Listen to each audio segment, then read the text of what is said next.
পলাতক শেখ হাসিনার ফ্যাসিস্ট রেজিমের সময় বিএনপির চেয়ারপারসন দেশনেত্রী বেগম খালেদা জিয়া এবং বর্তমান ভারপ্রাপ্ত চেয়ারম্যান জনাব তারেক রহমান সাহেব পার্টিকুলারলি টার্গেটেড হয়েছিলেন অ্যালং উইথ থাউজেন্ডস অফ বিএনপির লিডার্স অ্যান্ড অ্যাক্টিভিস্ট।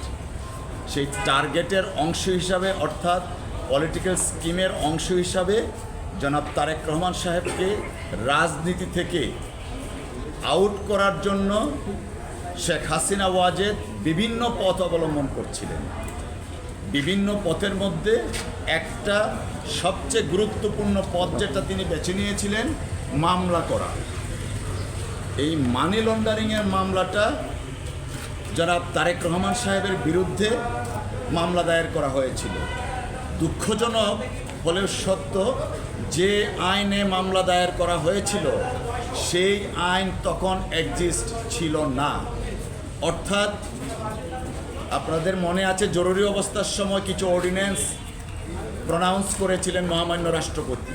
সেই অর্ডিন্যান্সের মধ্যে একটা অর্ডিন্যান্স ছিল, যে অর্ডিন্যান্সটা পার্লামেন্ট কর্তৃক রেটিফাইড হয়নি। আইন হলো অর্ডিন্যান্স জারি করলে পার্লামেন্টের প্রথম সেশনসে সেই অর্ডিন্যান্সটা রেটিফাই করতে হবে, আর যদি না করা হয় 30 দিন পরে অটোমেটিক অর্ডিন্যান্সটা ইনভ্যালিড হয়ে যাবে।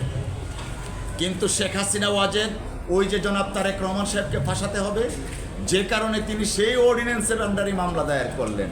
মামলাটাই ছিল ভয়েড অফ ইনিশিও, অর্থাৎ এই মামলা এই আইনে চলতে পারে না।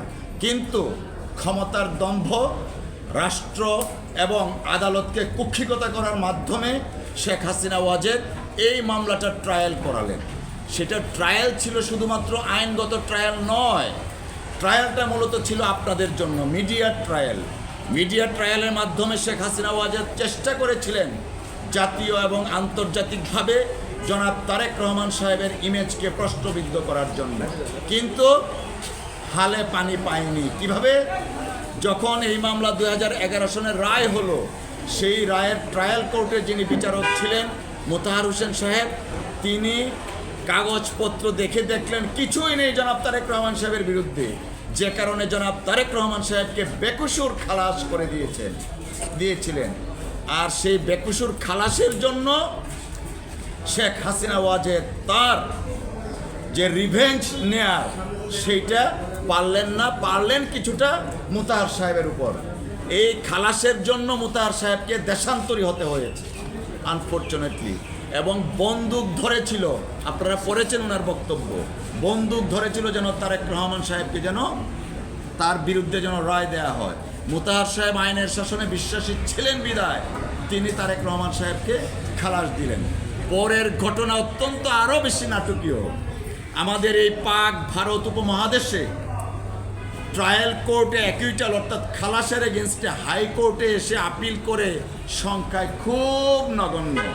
আমরা জানি ট্রায়াল কোর্টে সাজা হলে সেই সাজা মওকুফ করার জন্য বা কমানোর জন্যে হাইকোর্টে আসেন, কিন্তু যেহেতু জনাব তারেক রহমান সাহেব আর যেহেতু ফ্যাসিস্ট রেজিম শেখ হাসিনা, তাই শেখ হাসিনা কি করলেন, পলিটিক্যাল স্কিমের অংশ হিসাবে তারেক রহমান সাহেবের বিরুদ্ধে দুদক, যেটা বিএনপি দমন কমিশন বলতো, দুদককে দিয়ে আপিল করালেন।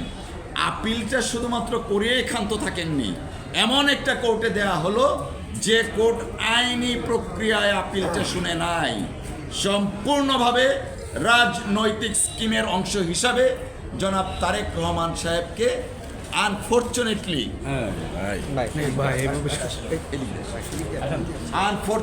জনাব তারেক রহমান সাহেবকে 7 বছরের সাজা দিলেন। 7 বছরের সাজা দিলেন, যেখানে তিনি অ্যাকুইটাল হয়েছিলেন নিম্ন আদালতে। সেই 7 বছরের সাজাটা কেন দিলেন? জনাব তারেক রহমান সাহেবের সেই যে বললাম বাংলাদেশের অত্যন্ত জনপ্রিয় রাজনৈতিক পরিবার, যিনি দেশের স্বাধীনতা ঘোষণা করেছিলেন শহীদ রাষ্ট্রপতি জিয়াউর রহমান এবং 3বারের প্রধানমন্ত্রী বেগম খালেদা জিয়ার বড় সন্তান, যিনি জনাব তারেক রহমান সাহেব বিএনপি নেতৃত্ব দিচ্ছেন, তার ইমেজকে ক্ষুণ্ণ করার জন্য 7 বছরের সাজা দিলেন out of a political scheme. তো দীর্ঘদিনের অবস্থা আপনারা জানেন, আজকে মহামান্য অ্যাপিলেট ডিভিশনের পূর্ণাঙ্গ বেঞ্চে মাননীয় আদালত শুনেছেন। এই অ্যাপিলের এগেনস্টে আমরা গিয়েছি, অ্যাপিল লিভ দিয়েছেন আমাদেরকে এবং আগামী 31 ডিসেম্বরের মধ্যে কনসাইজ স্টেটমেন্ট আমাদেরকে এবং দুদককে দাখিল করতে বলেছেন। আর সবচেয়ে উল্লেখযোগ্য হচ্ছে শেখ হাসিনা ওয়াজেদ যে 7 বছরের সাজা দিয়েছিলেন সেই সাজাটা স্টে করা হয়েছে। এই মামলায় 2 জন আসামি, 2 জনের ক্ষেত্রে 2টি আপিলে সাজা স্টে করা হয়েছে।